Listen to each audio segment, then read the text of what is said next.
मन में तो आता कि कह दें, लेकिन चलो नहीं कहते, छोड़ो। एक इस प्रकार की अनुभूति हुई कि जिसमें ये बात है कि अनेकों महापुरुषों का एक व्यक्ति में समावेश हो जाए। अब ये भगवान जिसको जैसा अनुभव करावें, ये भगवान की इच्छा के ऊपर है, भगवान के चिंत सामर्थ्य है।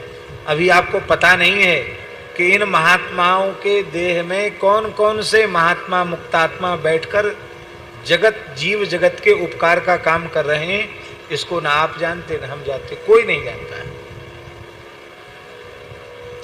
भगवान जिसको अनुभव करा दें। अब आप अपना अनुभव कहने लग जाएंगे तो बहुत से लोग कहेंगे कि ये ऐसे ही बढ़ा चढ़ा के या मनगढ़ंत कुछ बोल रहे हैं, तो आपकी भी हानि होगी, सुनने वालों की भी हानि होगी। पर यह बात हम अत्यंत विश्वास पूर्वक कह रहे हैं कि वस्तुतः जो विशिष्ट महापुरुष, कारक पुरुष जिनको कहा जाता है, उस कोटि के जो महापुरुष होते हैं उनका प्रत्यक्ष स्वरूप अलग प्रकार का होता है, पर उनके देह के माध्यम से कितने महापुरुष लीला करते हैं इसको नहीं कहा जा सकता।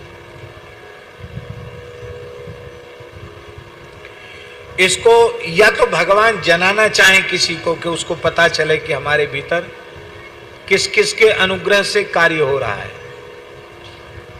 भगवान अनुभव कराना चाहे तो हो जाएगा, या वे महापुरुष अनुभव कराना चाहे तो हो जाएगा, अथवा भगवान जिसे अनुभव कराना चाहे उसे अनुभव हो जाएगा। सबको अनुभव नहीं हो।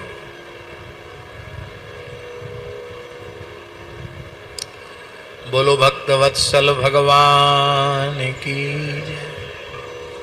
जय जय श्री राधे।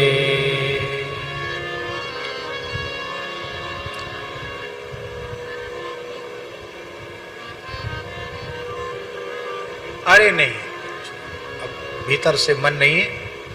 बस ये बात प्रामाणिक रूप से हम निवेदन कर रहे हैं कि निश्चित ही, माने ये बात इस प्रमाण के रूप में हमने प्रस्तुत की है कि ये जो बात हम कह रहे हैं आचार्यों की, यह कपोल कल्पित नहीं है, यह अनुभव सिद्ध बात है कि महापुरुष किस शरीर में कौन से मुक्तात्मा प्रवेश करके भोग कर रहे हैं।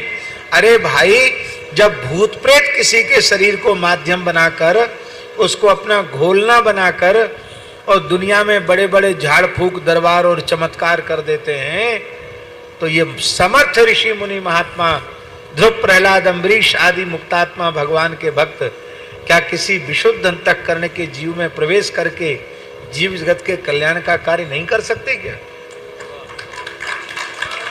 क्या नारद जी, सुखदेव जी किसी में प्रवेश करके कार्य नहीं कर सकते क्या?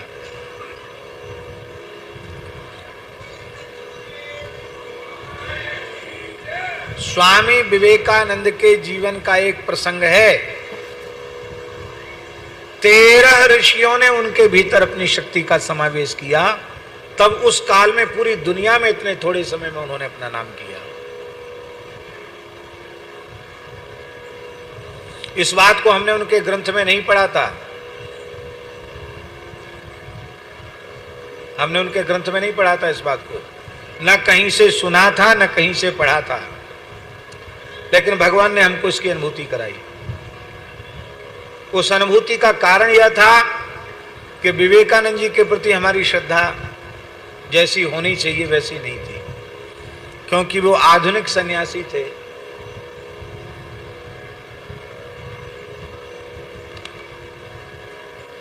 दाढ़ी बना लेना, थोड़ा सिर के बाल रख लेना, जहां नहीं मिला तो कहीं पजामा भी पहन लिया उन्होंने, कोट पैंट भी पहन लिया। तो उनके संग्रहालय में उनके, तो हमारे मन में थोड़ा सनातन धर्म के जो नियम हैं उनके प्रति विशेष श्रद्धा कहो या आग्रह कहो, इस कारण से हमारे मन में था कि नहीं, ये आदर्श तो नहीं है। लेकिन भगवान ने अनुभव कराया कि अभाव मत करो, उस देह के माध्यम से इतने ऋषियों ने कार्य किया। 13 ऋषियों का नाम बताया गया, 13 ऋषियों ने कार्य किया। और जब हम उनका चरित्र सुन रहे थे तो उसमें यही बात आई कि 13 ऋषियों ने अपनी शक्ति का समावेश करके उनके द्वारा कार्य कराया। नहीं तो इतने थोड़े समय में कोई मनुष्य इतना कार्य पूरी दुनिया के पैमाने पर नहीं कर सकता। जो उन्होंने काम 39 वर्ष की आयु में तो चले गए, 39-40 वर्ष की आयु में तो चले गए। कितना बड़ा काम किया उन्होंने। तो किस शरीर को माध्यम बनाकर महापुरुष कौन सा कार्य करना चाहते हैं, इसको भगवान के अतिरिक्त और कोई दूसरा नहीं जान सकता है।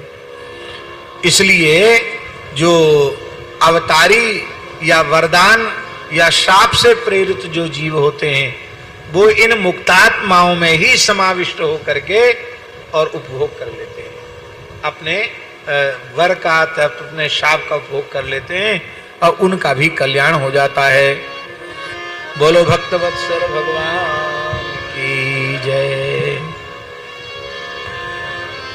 श्री शुक उवाच एकदा गृहदासीषु यशोदानंद गेहिनी कर्मांतर नियुक्तासु निर्ममंथ स्वयं दधी। यहाँ एकदा का अर्थ क्या है? एक बार।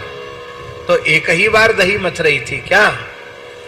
एकदा का मतलब है कल शरद पूर्णिमा हुई है और आज कार्तिक कृष्ण प्रतिपदा है, दामोदर मास का आरंभ है। ये दामोदर मास वैष्णव मास कहा जाता है। भक्ति सामर्थ्य सिंधु नामक ग्रंथ में श्री रूप गोस्वामी